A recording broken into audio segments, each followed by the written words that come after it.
Hello everyone and welcome to ITIE. I am Ninja Guy VR and today we've got a very special guest. Man, it's been a while since I did a good interview, with a good developer. I've been talking to him in the background and yeah, he's a very interesting person. So we're gonna have some fun today. But before we talk about that, I just want to talk about what is ITIE for the people who don't know.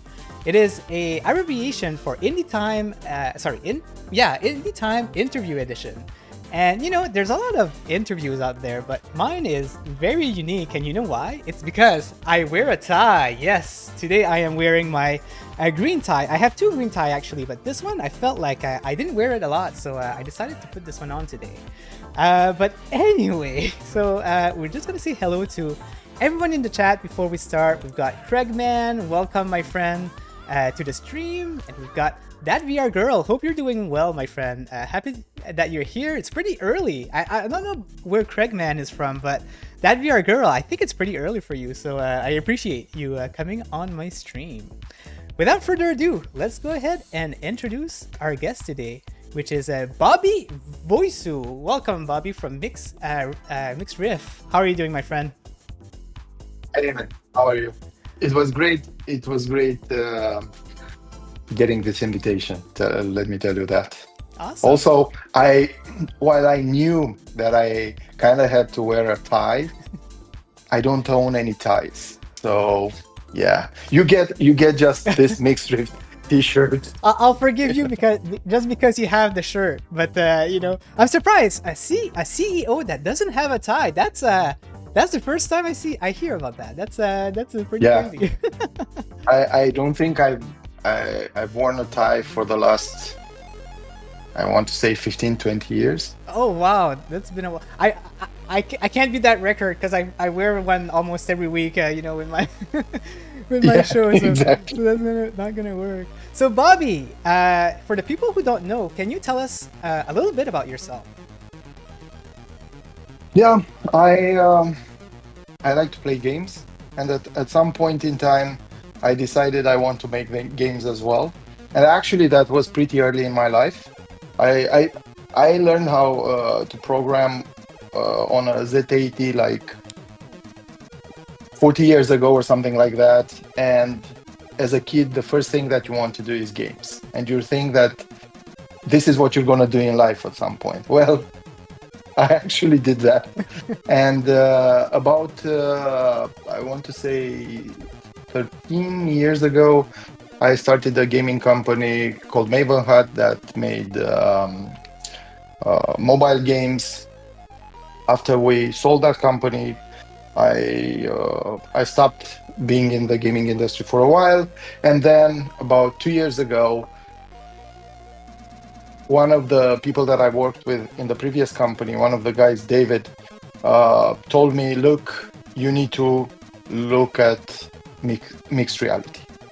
Oh, okay. And it's an interesting thing. When he came to me and he said that, I don't like VR games. It's not that, no, let me formulate it differently.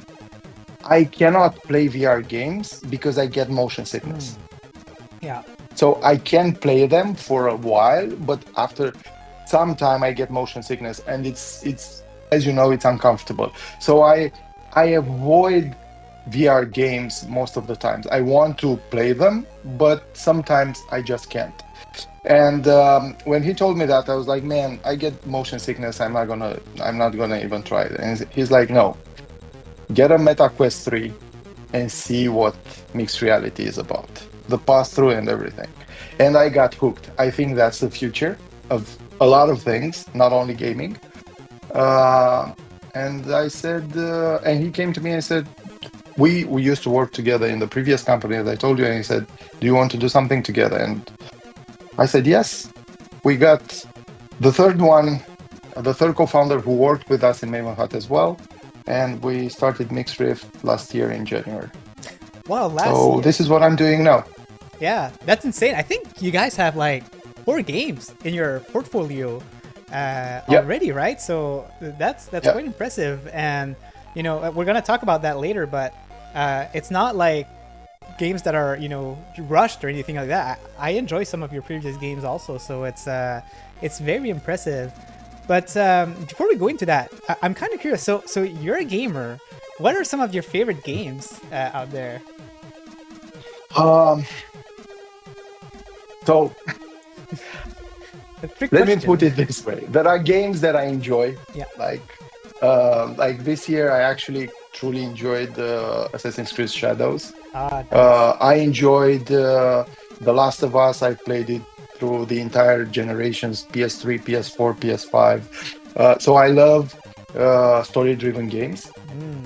but I also have a love-hate relationship with multiplayer competitive games. I think the most hours in my life I've put in Call of Duty Warzone, Ah, and nice. so Yeah. so it's really I yeah I tell I tell myself that what I love the most is narrative-driven games like Witcher. I played Witcher. I finished it 3 times, so that's what 300 hours in Yeah. total, right? That's a long game. Um, Yeah. yeah. Once, and one of them was on the Switch. So Oh. trust me, that was dedication. Oh yeah. And so, yeah, I tell myself I like that. But on the other hand, if I look at the total number of hours, I think, especially in the last 5 years, Call of Duty Mhm. Warzone wins Yeah. wins that. And on top of that, I actually like the games like bite snack games on mobile Mm. and on because yeah, you want to be able to do something like that. But it's interesting on the headsets. There were 2 games that I really wanted to play. One of them was Assassin's Creed Nexus. Ah, yes. I mean, since the beginning, you wanted to be able to do the gesture, right? The Yeah. assassination, Absolutely. and you can, but I get motion sickness, Ah, that's so unfortunate. and that's so frustrating. Mm. And yeah, actually, one of the games that I played the most on mixed reality, beyond our games, obviously, is Angry Birds. Hmm. Good one. Good one. Yeah, It's yeah, yeah. This is a game made by. Is it Fast Travel Game that published that one? I know it's a popular publisher, but that's one that I yet to try. I really want to try it, but it's good to know that you're kind of like a variety gamer, and I'm also Yeah, my yeah. favorite genre are narrative RPGs. It's really fun, but we also have me and my girlfriend have our ritual where every Saturday night we're playing Call of Duty. Right now we're playing the latest Call of Duty Black Ops 6 multiplayer, and we're having fun. I gotta recommend. I've been playing Claire Obscure Expedition 33, and you gotta try that. I Yeah. started it. No. I have like 6-7 hours in it Oh, great. already. Yeah. I just didn't have the time Same. to in the last 2-3 weeks Yeah. since it launched. I didn't have the time to go through it a Yeah. little bit longer. I get You that. know, And then and it looks amazing. I mean, yeah. And my yeah. favorite narrative game on Quest so far is Metro Awakening. That one has a really good story. Unfortunately, it is like straight up in VR and a lot of movement, which is Yeah. unfortunate. But hoping that maybe someday there's some good narrative games in mixed reality. That would be pretty cool, actually. A good story in there. There's a few, but a full-fledged one would be pretty cool. It's yeah. I think we're gonna get there. We can talk about the technology, Yeah. but I feel that the future, especially, we're gonna see glasses that allow you to basically allow the game to see your environment and everything. So at some point, I feel that you're gonna be while while using AI, you're gonna be able to get narrative-driven stories in your own environment, in your own city, in your own neighborhood. Like the building that you're passing next to. Your AI companion might tell you, "Be careful. Here on the right, there's a potential trap or something like that," and all of a sudden you're on a mission doing that. I feel that would be so interesting. I mean, I don't know if you went through the craze of Pokemon Go. You know what? I exactly thought of that when you mentioned it because we see it in mobile, augmented reality. So yeah, I've heard about that for sure. So I remember I was traveling through Europe during that. I had like 2 weeks when I was crazy about it, and I was traveling through Europe, and I would actually get to know the cities a lot more just because I was hunting the Pokemons. It's yeah, and I think we're gonna get there at some point, and I think that you'll have a narrative-driven experience that basically follows an A to B to C storyline, but the way you get from A to B, from B to C, is dependent on your own environment and on your own situation, and that will be amazing to see. Yeah. Awesome. If if you do make a game like that at some point, I might need to go in UK, right? If you only put places in UK, maybe I'll just have to go there. No, but this is the thing. I think at some point it won't matter. It'll figure out like places on its own. Yeah, that's a good plan. Now I'm looking forward to, to this game being released. I'm not saying we're gonna build that, or at least anytime soon, because unfortunately it's hardware dependent. You need to have the hardware for that to be able to. It's true. To do the games. Yeah. So let's go ahead and we're here actually because there's a new game that came out last week, I believe. Last week. I was like, which game are we talking about? Yeah, it's been what it was. But no, I've been having a lot of fun with it, and if you guys are curious about it, we'll be talking about it today. But I also have a review out on my channel, so make sure to check it out. But today we're here to talk about a game called Battle Orb. This is a game where you're thrown in an arena with orbs that you have to slingshot through your opponents to destroy them. And Bobby, maybe you can tell us a little bit more about the game in your own words.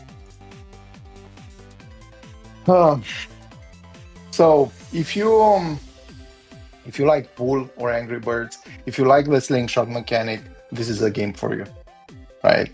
It's an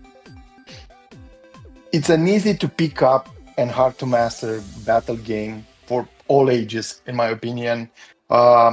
You develop the best strategy suited for you. You build your own team, your 4 heroes team, and you basically throw them into battle. You have lots of heroes. You need to build a synergetic team, and it's actually quite a lot of fun. I mean, at some point somebody said that it's like a combination between if Pool and I forgot. Like a slingshot. If Pool and Clash Royale had a mixed reality baby. Yeah, that's true. Yeah. It's I haven't thought about that, but you mentioned that you really enjoyed Angry Bird. So was that an inspiration of this game, or was there any other inspiration towards building this? I feel that, look, Angry Birds. Yeah, I played a lot of it, especially on mobile. Yeah. I played the version on VR, and I still play it because I enjoy it a lot. I think it is an inspiration. But I don't think it's necessarily Angry Birds that's the inspiration. I feel that the slingshot mechanic, that comes so naturally, so natural to us humans, that is basically the inspiration. And we knew it kind of worked. One of the games that I enjoyed playing in mixed reality, one of the first games I enjoyed playing in mixed reality is Miracle Pool. Ah, that's a good one. Yeah. So basically, if you think about it, it's all of these fundamental mechanics that you can carry around. But I cannot say, I mean, this game was created at a hackathon for Meta around 6, 7, 8 months ago. And it was the entire team that pitched in on the idea. So it could have been from there, but I can't say for sure. Yeah. We saw Angry Birds, and we thought, yeah, let's put Angry Birds here. I feel that the mechanic is more from pool rather. Yeah, it digged into like probably your subconsciousness, and just build up something great out of it. So you mentioned that it's not really a casual game, right? But it's for every ages. And what I like about it is that there's kind of a fun complexity out of it, because you can build your own team by having different kind of orbs that do different things. Can you talk about some of the abilities that the orbs have that you can pick up? Yeah, I mean, you have the initial ones, which are pretty easy. Um, I like Steamy, which is the one that basically it attacks people on a range. You have the Archer that shoots some other arrows once it hits an opponent. You have like the Priest that heals. But as you rank up, you also have like a tank that has a lot of health, but not a lot of strength. And also you have the other thing, which is the glass cannon, which has a lot of power, but not so much health. You have like an imbuer. I mean, we're gonna keep adding so many more. At this point, I'm like, because I kind of know what is coming. Yeah. I'm trying to remember what's now in the game, so I don't. Yeah. So I'm not telling you, oh, you're gonna have this, and this, and then you go in the game and you're gonna be Yeah. "Where the Wait, hell it's is not that?" there yet. What? Yeah, I like the. I didn't try it yet, but I think the next one I'm unlocking is the bomb one, where when you shoot, there's just like bomb following him, and then when he's done his turn, it just blows everywhere, right? So it does a lot of damage of everybody that's around. That's a cool one. And then the ninja is like, my ninja is too low level right now, so I can't use him. But he when you hit two people, he'll then at the end of his turn he'll shoot them again, and so so they're all so unique, and depending on your play style, or how you play and all of that, or how you want to counter the enemy, that's where the strategy is, right? So it's very cool. And also, so that's the strategy, thinking of what the opponent has, what you have, but there's also a little bit of skill, if you think about it, because exactly, yeah. when you hit an opponent, if you can angle in the right way that you hit another opponent, or you bounce back and you hit the opponent again, you get more of their health, and at some point there is strategy, but there's also a little bit of skill. You need to put a little bit of time into it to get more out of it, rather than I have these heroes, they're ranked this way, I'm probably gonna win because my opponent has heroes that have less level, that are at a lower level, so obviously I'm gonna win. That's not true, actually. No, that's true. That's the meta. That's where if you can figure out how to bounce people multiple times to get more damage. The most I've seen so far it's 3 times, but I bet if someone's really good, the meta is gonna be like to hit so many times. Like I bet, especially when you play 4 people, because there's so many combination of what happens. That's exactly. That's crazy. Yeah. I wonder if there's going to be some tryhards, out there who's going to be like really like crazy at it, and know exactly where to go. I don't know if the people in my who's watching right now, who watched my short where I put like a pro versus like a casual player, and I wonder if there's actually going to be people like that who are really serious about the game and try to do all of these things. That would be crazy. Look, the game has been online for a little bit more than a week, so we're still early to see that. Yeah. But my experience as a an entrepreneur in gaming, as a person that saw a lot of the games that we built evolve, we will have people that will find things that none of us thought about. I'm sure of it. Yeah, I'm sure of it. for sure. And you know, it's starting to build up. You know, you start seeing new people on the Discord, you know, coming in and asking for players to come in and play, which is pretty cool. You know, if anybody in the chat wants to interact with other people, I've put the description of the Discord. I've put the Discord link in my description, so so make sure to check it out and join. But you know, the game also is free to play, so you know you don't need to spend money in it. But so, what is the kind of like the grinding aspect of it for people who tries it for the first time?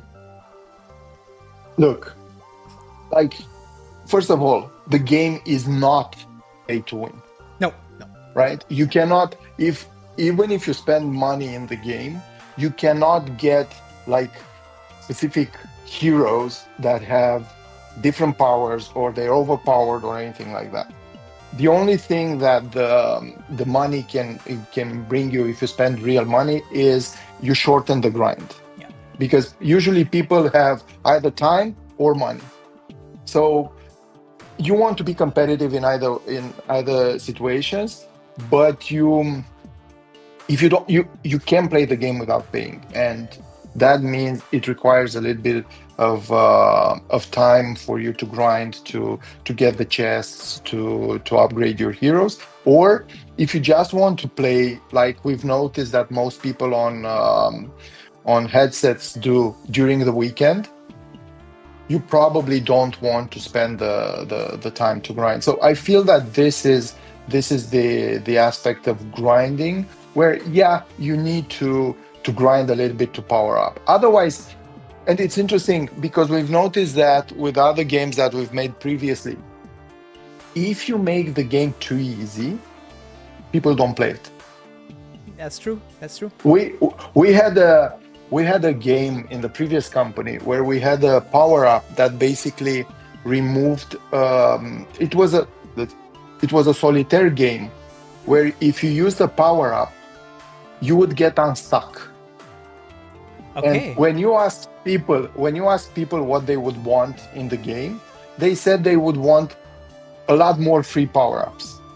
But the moment you give them free power-ups, the game is not interesting anymore because you just press the power-up over and over. Yeah. You know, so it's a balance that the team we have and the team that works on Battle Orb is always trying to find to make the game not too grindy, but not too easy either. Yeah. Because then you wouldn't want to spend time in it. Exactly. You just spend the money, because and then you everybody would have everybody would have the same heroes, the same level, and yes, at that level probably some kind of strategy would make the difference, but it wouldn't be enough for the game to be enjoyable. Yeah. So yeah, there is a little bit of grinding, but there's a reason for that as well. Yeah, absolutely. And you know, I was curious, so I did spend a little bit of money for fun, and I remember. Yeah. I saw it. Oh, you saw it. Oh yeah, you sneaky. But no, that was fun. You know, I felt like it was worth it. It boosted my characters, and I was able to like get a little bit further in the game, a lot easier for a little bit, and then get back into the grinding when I got my money's worth. So that's cool. And you know, also it's just nice to talk about it in the Discord, and we did give a little bit of feedback towards you know, how the grinding goes, because when you spend the money you get green gems, but you also get gold, right? So we talk about, you know, what we should get more, what we should get less, and stuff like that, and you guys are listening to our feedback, so that's a really fun thing. So this is the other an interesting thing. We launched the game in early access, right? It's not it's considered early access game. And the reason why we did that is to have these conversations. Yeah. Because the games, I mean, some of the biggest games, especially indie games that we've seen in the last 10 years, let's say, they've all been green light on Steam or early access or anything like that. I'm not talking about mixed reality or VR in particular, but all games. I mean, if you think about it, uh, Gorilla Tag. Mm-hmm. It used to be an app lab game for a long time, right? Stardew Valley. It stayed in Greenlight, whatever. It used to be Greenlight. I don't know. It changed at some point on Steam for like 3 or 4 years. Balatro, which is it became so popular. I spent so much time in that game. It stayed in early access for quite a while. And actually, it's interesting because Balatro being a little bit more recently, and the developer actually has a devlog. You can read that the game changed a lot once he put it in early access because of the feedback of the users. And it became so much better because of that. So this is why we're responding to interactions with our players, because they make the game better. We're not gonna blindly listen to what they're saying. Yeah. You know? Yeah. But that doesn't mean that we're not listening to what they're saying. Yeah, absolutely. And to me personally, we're not here to talk about me, but I'm gonna say it anyway. There's like a balance into early access. There's some early access I'm not gonna touch at all because you start it, and the reason why they put it in early access is because the game is not completed, and they just want money, and they just want to they just need money to keep going with the game. And I get a very bad impression, right? Because they're so it's just not complete, and even if the game is complete a year later, I just don't have a good impression because of my first because of the first time I tried it.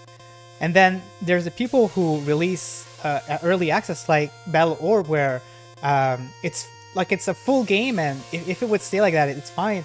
But what's cool about it is that, like you said, it's still in development, so we still get a lot of updates very frequently, and we get to build the game with you guys. So if there's something we don't like, we'll let you guys know, and then based on other people's opinion, if everybody feels the same, then we might see it in the game. So there's a balance in between those, and I think that you guys nailed that balance. I don't want to say anything. So game development is hard. Anybody that tries to do it, I think they're heroes in their own way. Yeah. Because game development is really hard. We're a team of about 10 people already, and we also had an investment in the company. So we have a little bit of money that allows us to come with a version of the game that's a little bit better maybe than other developers. So I'm not trying to take from them. I'm sure that a lot of them are doing that not because they want to just put it there in a bad state, but they need to. They have no choice. Yeah. I understand. For us, the reason why we put it in early access is not that we do not have maybe the money to develop it longer. It's for us, it's genuinely user feedback. Yeah. So we put in an early version of the game that is a full experience the way it is. We have a lot of ideas for the future, like different maps. Like think about maps where you have places to hide. Ooh, okay. Yeah, or different powers for your heroes, or different heroes, and so on. So we have so many ideas to. I mean, even if we just implement our ideas and our we have 2 game designers in the team. One is one of my co-founders, David, and another one, Livio, and they have so many ideas that at some point you're like, you know what, let's slow down. So you're gonna see all of these. So I don't I'm happy that you have this experience, because this is exactly the experience we want, for people to feel that this is a full experience. But on the other hand, I don't think you should look. Uh, I mean, you should understand how hard it is to build games, and those devs. I feel that, yeah, probably there's devs that they don't care, but most, they really do care about their games, and that's their option. So I would like everybody that watches us to give them a chance, even if it's in the future, because they don't.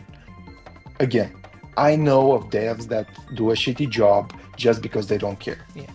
But most of them are not like this. So we were lucky this way, because we were able to do a full experience, and you can see it, man. It's like, oh, by the way, I'm looking at the gameplay right now. I hate the snake. Oh yeah, I love him. I always forget how slow it is, and I'm pulling, and it's like, what's happening? Oh my gosh. I don't really play with it. I don't really play with it, and whenever I change it, that I'm using it, I'm like, what's happening? Oh, that's funny. No, but well said. Yeah. Well said.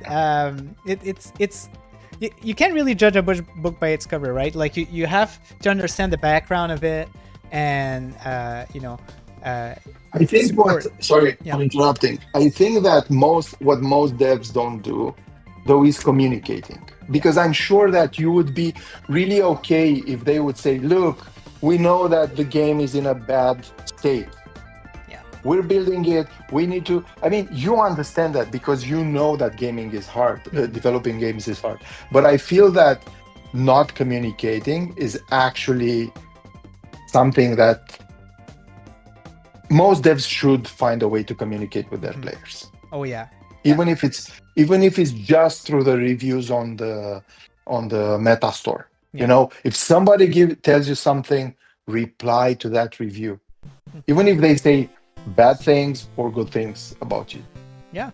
Not everybody's gonna like your game, and that's okay. But communicate to your players, because otherwise, why are you even putting the game there? Yeah, that's true. I had a developer. He made a game called Retronica, and he announced it, but he was the developer of the game. He didn't thought about he didn't have time to advertise it, basically. So it was crazy. I was through the whole process, because I was kind of acting as like a side community manager for them, and it's crazy. It's crazy how how much of a how can I say that? How much of a crazy, how much crazy it was when he didn't had a true community manager. Like, he just couldn't get the game out there because he didn't have the time. He was developing the game, and it was crazy. So I told you, man, it's hard. Yeah, when you like have that experience, it's insane. Before we get into the next subject, I just want to ask one question that I'm not sure. Yeah, please. Do you guys self-publish your games, or do you have a publisher? Yes. Oh, wow. Okay. No, we self-publish. Okay. We self-publish because, again, we had we were part of a pretty successful company before that I co-founded with other two co-founders. It's not the same co-founders, right? Okay. So we self-published on mobile, on Facebook Canvas, as it was then. So we learned a lot about how to self-publish. So yeah, we're doing the same thing here. That's great. I've never. On the other hand, I'm not saying the publisher path isn't good. I just never did it. No, you were lucky, because usually publishing is because you get to have access to more funds, right, and things like that. So when you self-publish, you have a little bit more freedom. So it's nice that you got the liberty to do that. Yeah. No, and it's a different way to build. Most developers, when they want to develop a game, they're thinking about developing a game. Mm-hmm. When we started MixRift, we thought about building a company that develops games. Yeah. So because of that, the path that we took is different. Yeah. Right. This is why we have 4 games already.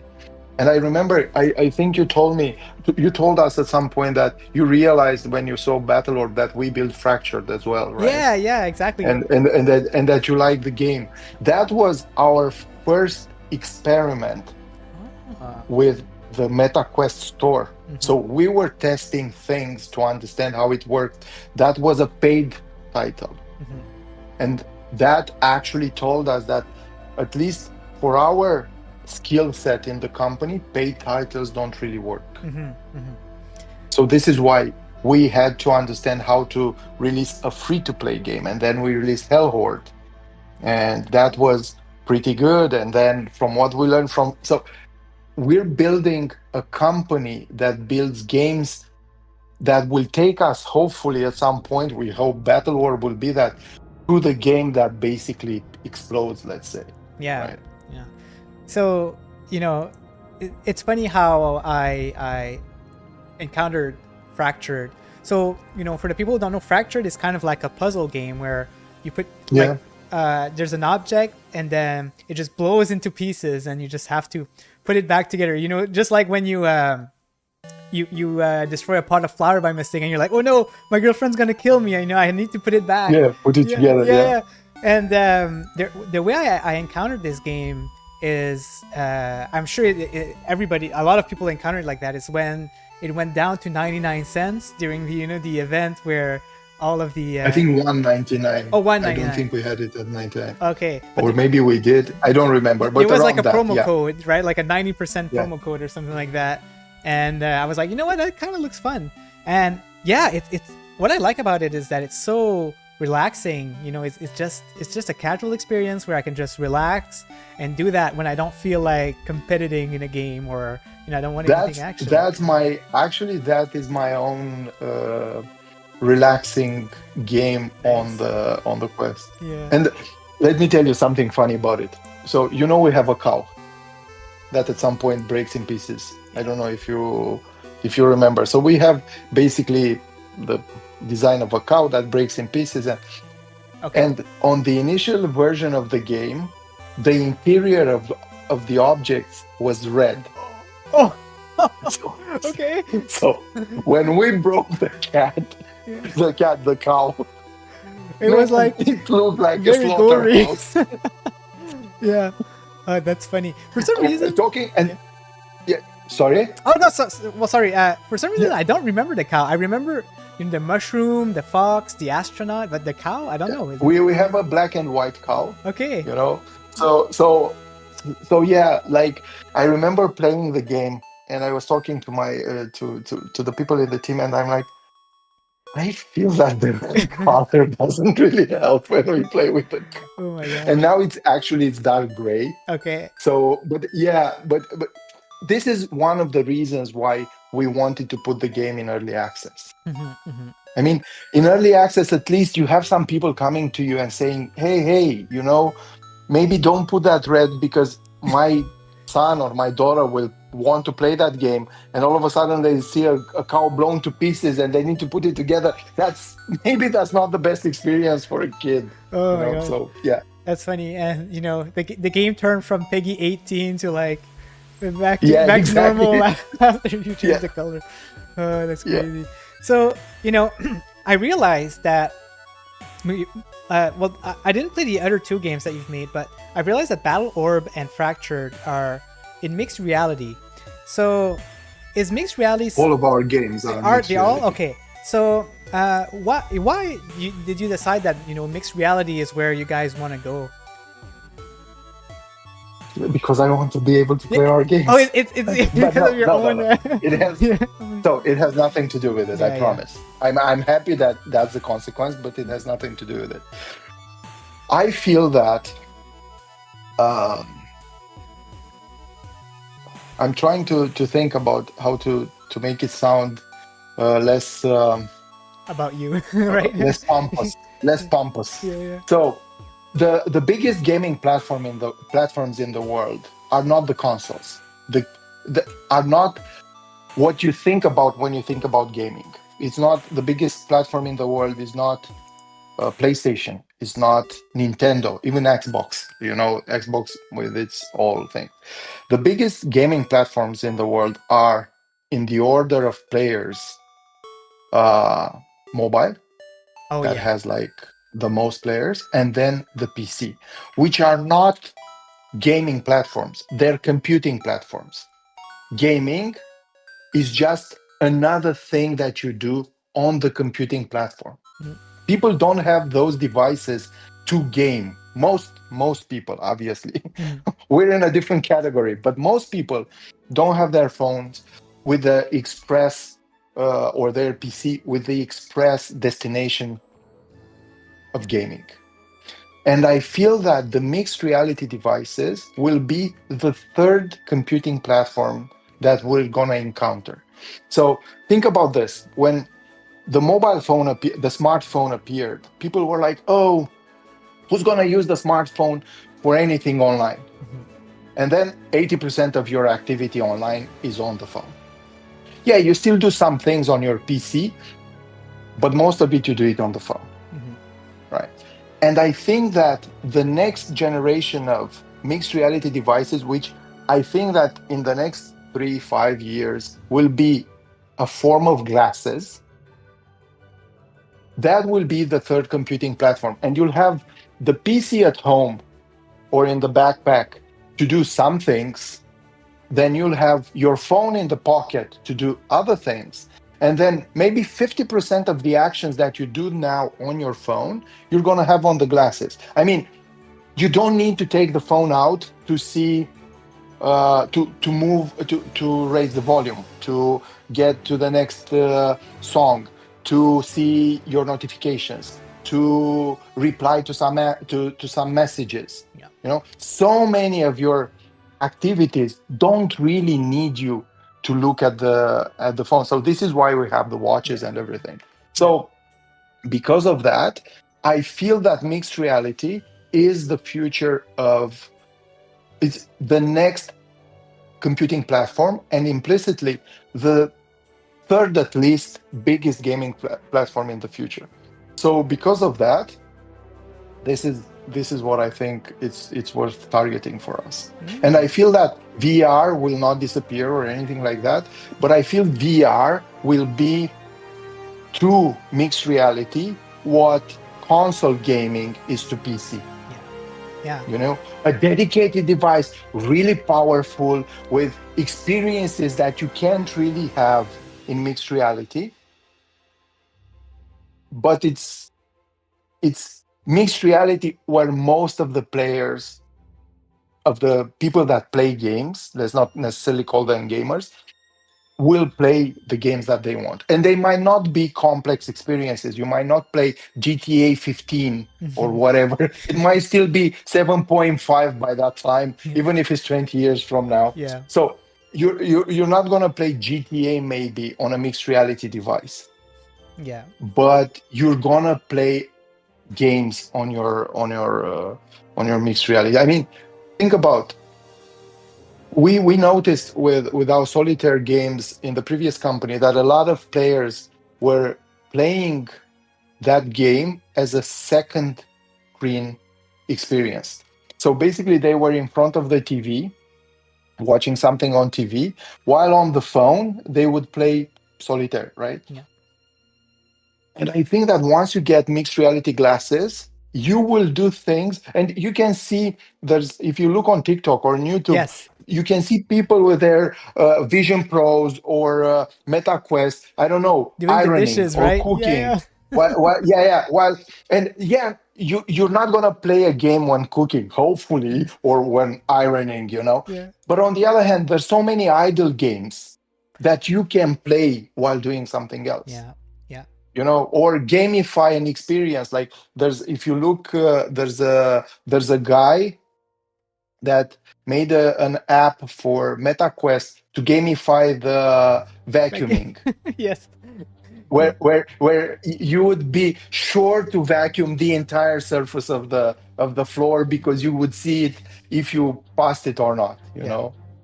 That is true. So yeah, this is why we're gonna do, I think mixed reality is the thing to do.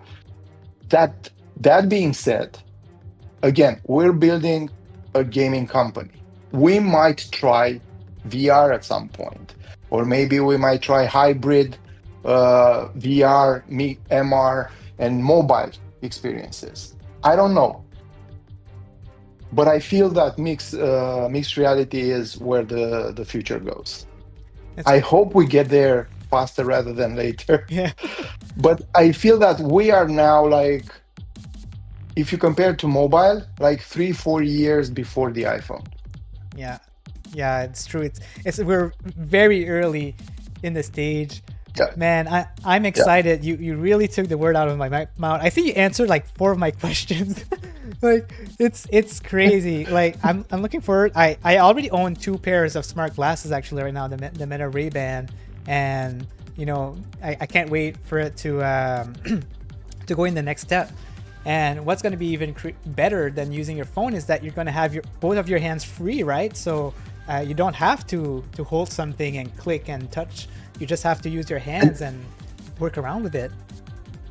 You see, I don't know if you saw last year at Meta Connect, Meta announced they showed like the bracelets, Yes, yes. and Gestures. that actually, because one of the problem with the glasses is that they don't have enough space for battery. So you need to remove as many sensors as possible to give them as long a life for the battery. And I feel that those bracelets that I'm going to show it here. So I don't know if you saw, but they show it in one of the videos. You're doing like this to scroll. Yeah, it's crazy. It's like, man, it's crazy what we're going to get in the future. Yeah, I can hardly wait. I can hardly wait for the future to come. yeah, and I can see that you guys, are really excited for it, because when I look at Battle Orb, you use one of the latest technology, I think, for the placement of the of the thing, because I was really surprised that I went outside and I don't have any boundaries set up, or I didn't scan my place at all. Your environment. My environment, yeah, I didn't do any of that, and I started the game and it just knew exactly where to put the the thing. I don't know how to call it, but the main hub, and We call it the table. the table. Okay, and I was ready to play right away. So what kind of technology was used to do that, and what did you guys encounter any challenges doing that? So we were talking about the evolution of the games. Yes. When we launched Hellhorde, so Hellhorde is a shooter, basically an arcade shooter. If you remember, or if you've seen in movies, the arcade where you would go into an arcade and you'd have a gun and point to the screen and shoot. So it's basically the same thing, but the portal opens into your living room, and the monsters come to you through your living room. And one of the biggest problems we had when we launched that game was exactly this: not understanding where to put the portal. Ah, okay. Because we it was really hard for us at that moment to understand where are you pointing, where is your and that experience, combined with the evolution of the software on the MetaQuest devices, allowed us to basically now almost know from the start the way you're facing. We still have moments when the table will be in a wrong position, but we kind of solve for that in telling you. The first thing that we tell you when you enter into the game is like, press this button so that we know where your table is, and so on. So I feel that all of these come from the evolution. So if you're asking, have you had any issues with that on Battle Orb? Not a lot. Nice. But that was because we had all the issues in Hellhorde. Yeah. Okay. So one of the videos we made early in Hellhorde was one of my co-founders playing the Hellhorde in a big room, which looked like a hall, like an airport, and playing Hellhorde there. And I remember talking with the other co-founder, which is our CTO, trying to understand what are the issues, why why that works or it doesn't work, right? And all that experience is here. So we do have a lot of technological barriers that we need to solve.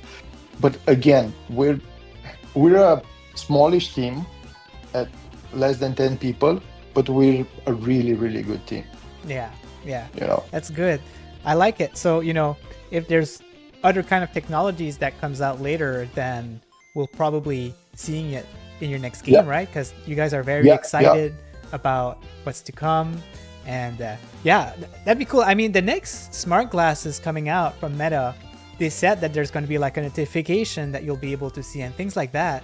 Maybe not this generation, but maybe the generation after, you guys could be like the fathers, right? Like the first people who actually achieve a game in with smart glasses. And I don't know, I'm very excited. Yeah. It's interesting because if you look when they announced the the Orion prototypes last year, they showed the game at some point, and it was Pong. I don't know if you remember. Basically, the game. Yeah. They made a game of Pong. If you look, there's a video where Mark Zuckerberg is playing a game of Pong with a journalist, I think. Okay. And it was and we were looking at this, and look, the game is Pong, and it's fine, and I'm sure the technology, but we were already thinking what we can do with that technology. Wow. And that's amazing. Obviously, we don't know the limitation of the hardware. We don't know a lot of things. But man, having that kind of thing, having mixed reality in the form of glasses, I can hardly wait for that moment. Oh man. Now I'm all hyped up for the rest of the day, like I don't need coffee anymore. Like I'm just gonna be thinking about mixed reality. I'm genuinely excited about the opportunities in this. This is awesome. Bobby, it's been a pleasure talking to you. I just have one last question for you, and then so now that you're working with Battle Orb, what's to come? Will we see a roadmap for this game, or are there any other games planned already, in the future? What can you tell us about the future of MixRift? So let's split it into things. Okay. First, about the roadmap of the game. No. Okay. We have a general idea of what we want to build. But again, a lot of the things that we prioritize or not are based on the user experience, on the player experience. Like, again, I was telling you about the maps where you can hide and stuff like that. We were testing with something like that. They will come in the game for sure, but I don't know when. Yeah. Because again, there may be other things that need improving until we get to that point.